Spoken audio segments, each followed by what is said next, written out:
I'm John Davis, and this is Motor Week. Join us as the Alfa Romeo Stelvio races into the SUV craze with Italian style and performance. Pat Goss has advice on keeping your car's color colorful. Roger Mecca slips behind the wheel of a classic Camaro Z28. And Honda goes sport injected for their latest Civic.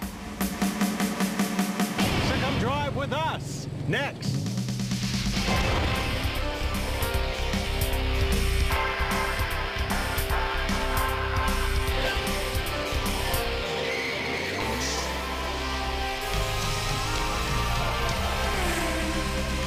Motor Week, television's original automotive magazine. While the Giulia sedan did a lot to cement Alfa Romeo's place in the Euro luxury sport market here, these days no brand can really compete stateside without an SUV. And indeed, the Stelvio was always a part of Alfa's return strategy for America. So let's take a look at this upstart utility and find out if more familiar European brands should be getting a little nervous.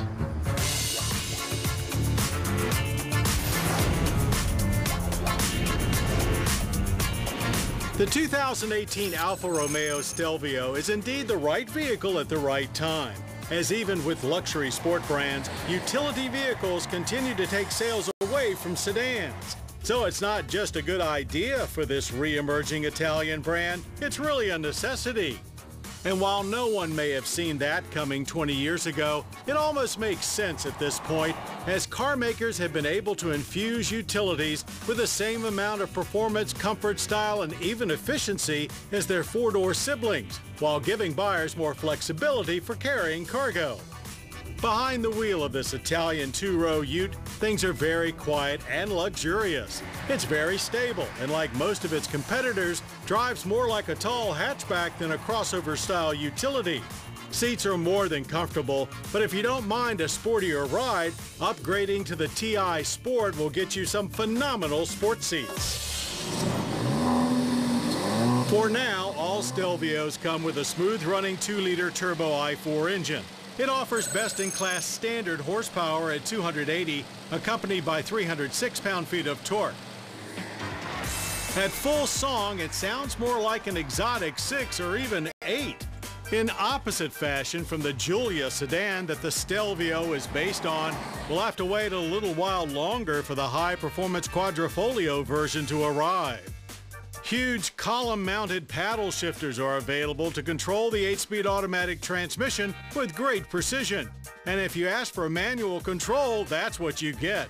All Stelvios are all-wheel drive.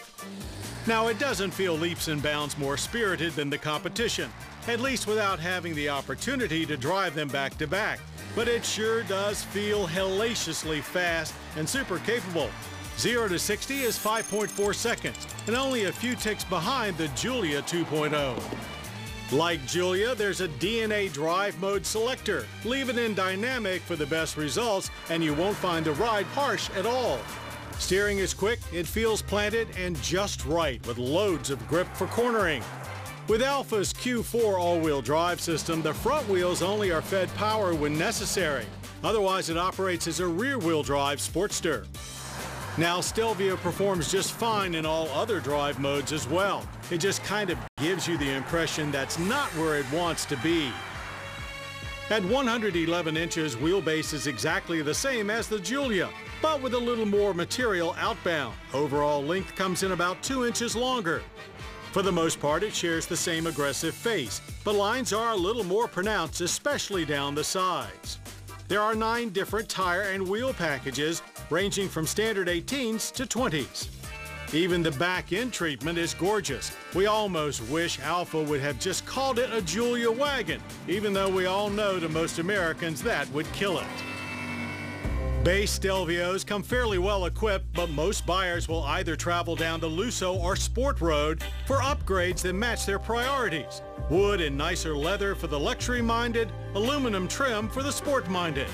Like the Giulia, there are only minor traces of any Fiat Chrysler lineage. Materials and fit and finish are on par with European alternatives. It's a very inviting space with only a fussy electronic shifter to detract from the serenity. Rear seat room is not plentiful, but certainly doable for 2 adults. Capacity in the cargo hold at 18.5 cubic feet is decent but short of most rivals. Folding the rear seat back will expand the space to 56.5 cubic feet.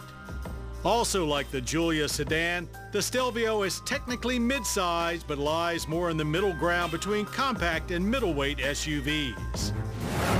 Government fuel economy ratings are 22 city, 28 highway, and 24 combined, for a reasonable energy impact score of 13.7 barrels of yearly oil use with 6 tons of CO2 emissions. Stelvio-based pricing is a very reasonable $42,990, though options are many and costly. We figure most Stelvios will go for low to mid-50s. According to the folks at Alpha, there was no point in adding yet another utility vehicle into a congested pool full of very nice import and domestic branded luxury crossovers, unless it was the most powerful, highest performing vehicle in its class. The 2018 Alfa Romeo Stelvio is just that. It's a fabulous effort. So Alfa's biggest challenge will be getting butts in seats to try it out. Once they do, Stelvio will sell itself.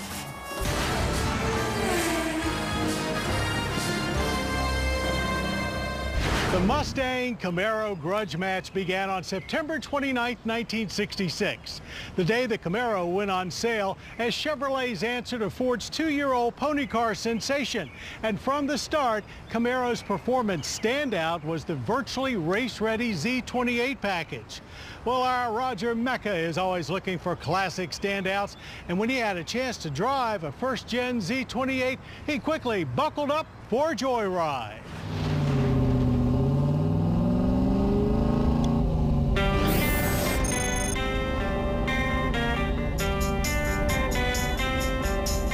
When most people think of classic American pony cars, the first one that comes to mind is usually the Mustang, like this Shelby GT350. But not me.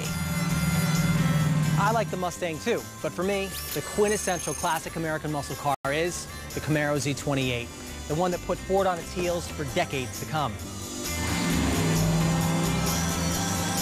By 1967, roughly 1 million Mustangs were already on the road. To compete against Ford's sporty coupe, the Bowtie Brigade turned to the Chevy 2 Nova Super Sport, but it lacked the styling pizzazz of the Mustang. So GM engineers came up with something entirely new with one goal in mind: to beat the Mustang in every possible way. In fact, when asked by the auto press what the name Camaro meant, they replied, "It's a small, ferocious animal that eats Mustangs."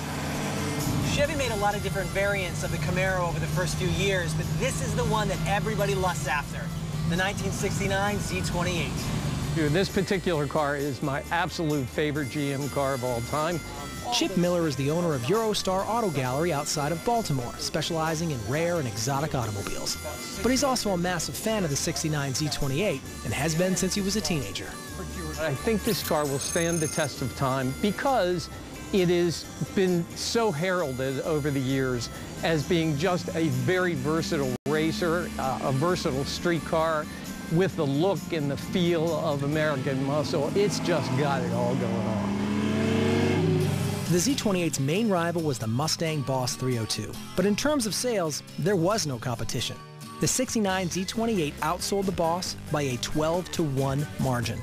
Even in terms of total Camaro numbers, Chevy had closed the gap on Ford, selling only 50,000 fewer units in 1969. In just 3 short years, the Camaro had officially become a serious adversary for the mighty Mustang. I love a good underdog story, and in a lot of ways, that's what the Camaro was. At the time, the Mustang was the icon that everybody was chasing after, and this was just an upstart. But in a lot of ways, it was also a better car. The $458 Z28 package gave owners quicker steering, better suspension, and for the first time ever, the option of 4-wheel disc brakes. And though precision steering and classic Detroit muscle don't always go hand in hand, the Z28 gave me plenty of confidence to punch the accelerator no matter how twisty the roads got. And by design, the Z28 was built to put down fast laps on a track with a focus on handling. But for some consumers, that was actually a bad thing. Now, gearheads might have wanted a straight-line speedster, but that's not what the Z28 was. It got to 60 miles an hour in about 8 seconds, and it was built for the racetrack, not drag racing. And on the